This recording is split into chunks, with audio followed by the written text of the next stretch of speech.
We have been advocating for the amendment of Article 10, which has been limiting Banyarwanda from being citizens of Uganda. And we can only achieve that by the new leadership implementing these 10-point programs. At the forefront, of course, Article 10 being the main point and the drive for the empowerment and promoting citizenship, concretizing Banyarwanda citizenship in this country, in the Ugandan constitution as citizens. We intend that this must come as a government bill, not a private member's bill.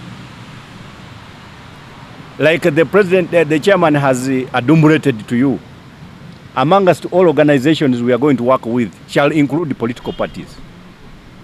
We are going to roll out a plan for meeting and lobbying of political organizations in Uganda to explain our cause and have their backing as we transcend the nooks and crannies of the whole country.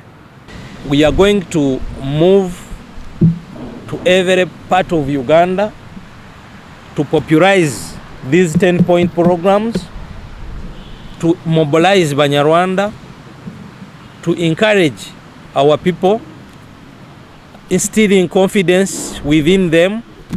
People have been, marginalized to the level that some people even fear to pronounce themselves as Banyarwanda. Some of them have changed even their tribes into different tribes because of the marginalization of Banyarwanda, which has been in place since I think 1982.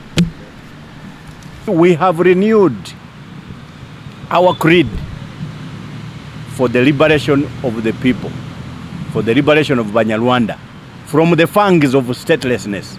This is the creed that has got to be renewed.